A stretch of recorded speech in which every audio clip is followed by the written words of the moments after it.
Hello students, how are you?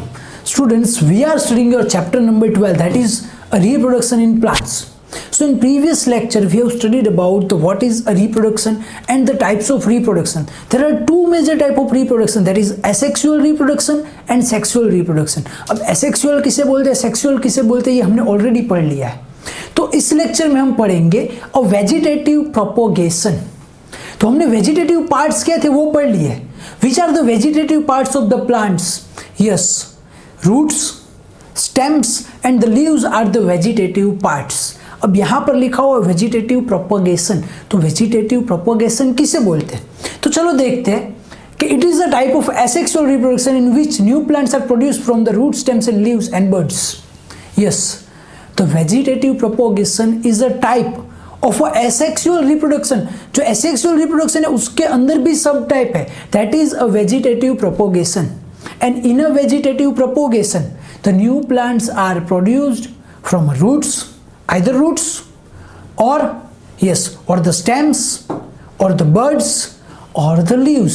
Okay, या तो भाई वो रूट्स से पैदा होते नए प्लांट, या तो वो स्टेम से पैदा होते, या फिर वो लीव्स से पैदा होते, या फिर बर्ड्स. अब बर्ड्स आपको नहीं पता है. बर्ड्स अगर आपने देखा हो कि जब फ्लावर आता है या फिर नया प्लांट के नई ब्रांच आती है उसमें पहले थोड़ा सा छोटा सा बर्ड होता है बाहर निकला हुआ.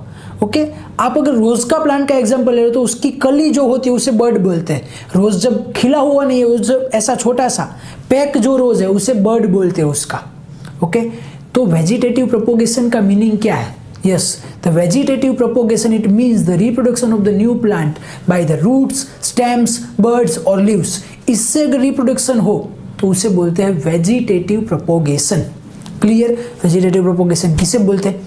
तो आगे देखते हैं कि since reproduction is through the vegetative parts of the plant it is known as a vegetative propagation. Yes, the reproduction is, यहाँ पर लिखा हुआ है the reproduction is through the vegetative parts of the plant. Plant के जो vegetative parts है उसके through reproduction हो रहा है. That's why it is known as a vegetative propagation. Okay, the vegetative propagation is through the vegetative parts of the plant. Vegetative propagation किससे हो रहा है? Yes, the vegetative propagation takes place through the vegetative parts of the plant. That's why it is called a vegetative propagation. Clear? समझे भाई? The reproduction is takes place through the vegetative parts of the plant and the vegetative parts are the roots, stems, leaves and the birds. That's why it is called a vegetative propagation. जो reproduction vegetative parts के through हो रहा है इसीलिए उसको बोलते हैं vegetative propagation. Clear? खत्म. समझे? चलो, तो ये किस तरह से होता है उसके लिए हम यहाँ पर एक एक्टिविटी करते हैं. हमारी एक्टिविटी नंबर 12.1. तो क्या है कि cut a branch of a rose और a champa with a node. Okay, you have to cut a branch of a rose और a champa with a node. जहाँ से आपने देखा होगा कि भाई ऐसा एक बीच में आपको गांठ जैसा कुछ लगता है, नोट जैसा कुछ लगता है. ओके, आप प्लांट देखोगे ना तो थोड़ा सा ऐसा बाहर निकला होगा, फिर ऐसे आपको उसका एक ब्रांच कट करनी है. आप ऐसी लंबी सी ब्रांच कट कर लोगे उसके बीच में नोड आ ही जाएगा. ओके, ब्रांच को आपको कट कर लेना है, इधर रोज और चंपा. उसके बाद this piece of branch is termed a cutting. और इस पीस को हम क्या बोलेंगे? Cutting. Cutting of the plant. उसे ब्रांच नहीं बोलेंगे, उसे स्टेम नहीं बोलेंगे. That is called a cutting of the plant.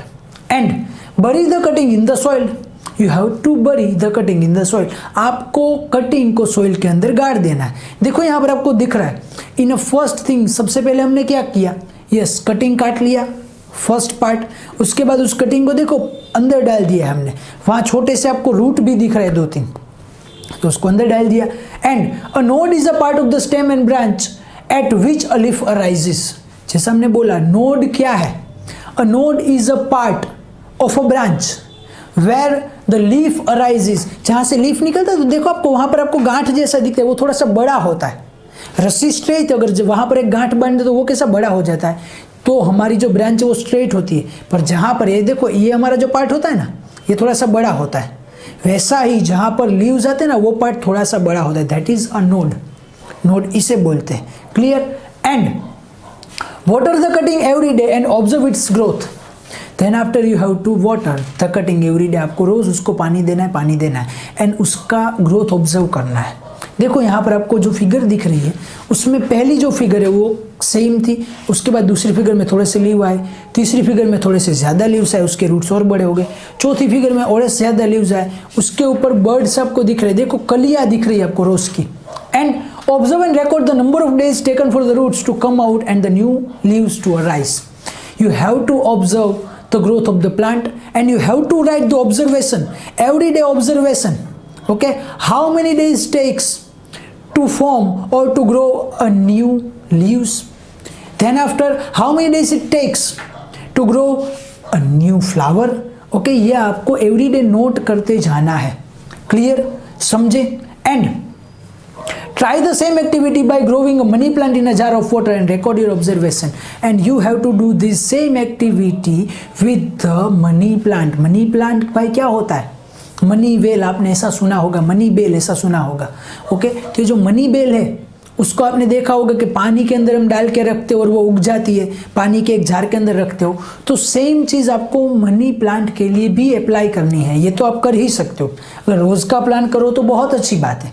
एक स्टेम काट लो, बरी कर दो उसको, यानी कि ज़मीन के अंदर गाड़ दो, थोड़ी दिन तक देखो देखो देखो, रेगुलर पानी देते जाओ, सुबह को दो, शाम को दो, सुबह को शाम को, दोपहर को पानी नहीं देना है।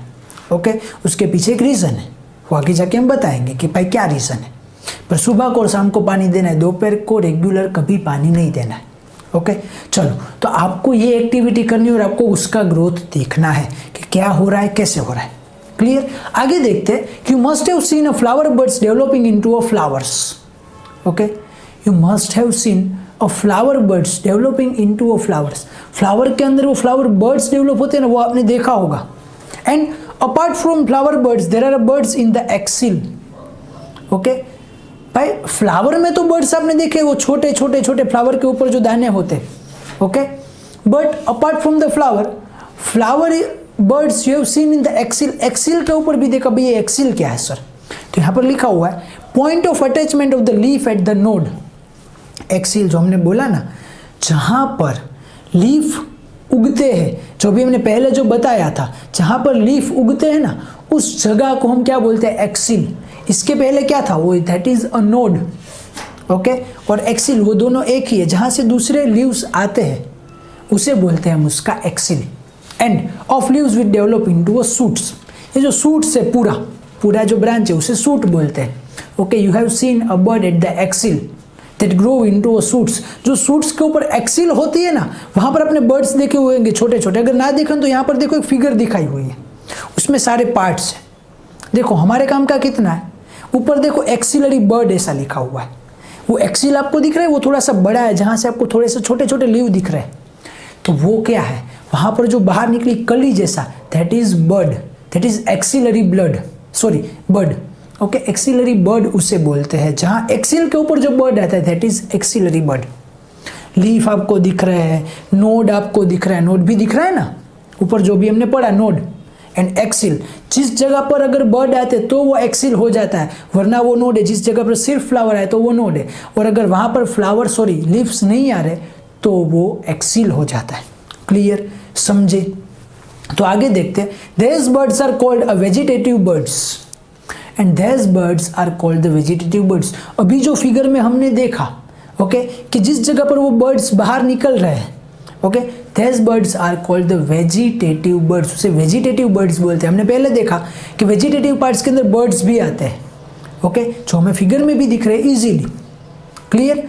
And a bird consists of a short stem around which its immature overlapping leaves are present। अब बर्ड क्या है भाई? जैसे हमने बोला कि जो फ्लावर है, फ्लावर उगा हुआ नहीं है, वो कली है उसकी। ओके, तो यहाँ पर कुछ ऐसा ही लिखा हुआ है, a bird consist of a short stem around विच। वो छोटी सी स्टेम है, आपको पता है ना भाई, फ्लावर होता है उसके नीचे स्टेम होती है उसकी। Okay, a short stem around which immature overlapping leaves are present. उसके आजू बाजू में इमेच्योर ओवरलैपिंग लीव्स होते हैं। फ्लावर जो होता है उसके आजू बाजू आप देखोगे ना, ओवरलैप होते हैं।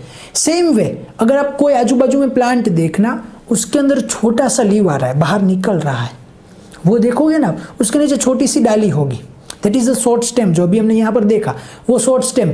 उसके बाद आपको आजू बाजू में जो लीव्स दिख रहे छोटे छोटे से, वो कवर्ड होंगे, से खिले हुए नहीं होंगे। ओके, जहाँ प्लांट का अगर छोटा सा प्लांट है उसका ऊपर का हिस्सा देखो कि जहाँ न्यू लीव्स फॉर्म हो रहे हैं वहाँ पर आपको ये देखने को मिलेगा। जो लीव्स है ना वो ऐसे कवर्ड होंगे, उसके बाद वो थोड़े दिन के बाद धीरे धीरे से खुलेंगे। ओवरलैपिंग लीव्स, आपको ओवरलैप ऐसे कनेक्टेड लीव्स दिखेंगे। ओके, उसे बोलते हैं, उस जगह को बर्ड्स बोलते हैं जहाँ से नए लीव्स आते हैं और ये ओवरलैप होते हैं, उसे हम उसका बर्ड बोलते हैं। क्लियर, समझे? And vegetative buds can also give to rise to a new plants. And ये जो वेजिटेटिव बर्ड्स है, okay, vegetative buds also grow और they can also rise to a new plant. ये भी नया प्लांट बना सकते हैं। वेजिटेटिव बर्ड्स जो है वो नया प्लांट फॉर्म कर सकते हैं। ओके, क्योंकि ये वेजिटेटिव पार्ट्स है, इसको भी अगर आप जमीन के अंदर गाड़ दोगे तो आपको नया प्लांट मिल जाएगा। समझे क्या है वेजिटेटिव प्रोपोगेशन? क्या था हमारा वेजिटेटिव प्रोपोगेशन, किसे बोलते हैं, वेजिटेटिव प्रोपोगेशन कैसे बनता है, अलग अलग पार्ट्स, प्लांट के अलग अलग पार्ट्स भी हमने देखे। क्लियर, बहुत इजी है। वेजिटेटिव प्रोपोगेशन कुछ नहीं है कि भाई जो रिप्रोडक्शन वेजिटेटिव पार्ट्स के थ्रू होता है उसे बोलते हैं वेजिटेटिव प्रोपोगेशन। उसका हमने एग्जाम्पल भी देखा कि रोज की आप स्टेम एक काट लो, उसे बोलेंगे कटिंग। उसको जमीन के अंदर गाड़ दो, थोड़े दिन के लिए देखो, आगे आगे आता जाएगा। उसके अंदर पार्ट्स थे, एक्सिल थे, बर्ड्स थे, जो आपके लिए नए हैं, वही आपको ध्यान देना है। क्लियर, चलो तो इस लेक्चर में इतना ही रखते हैं, आगे का देखेंगे नेक्स्ट लेक्चर में। Thank you.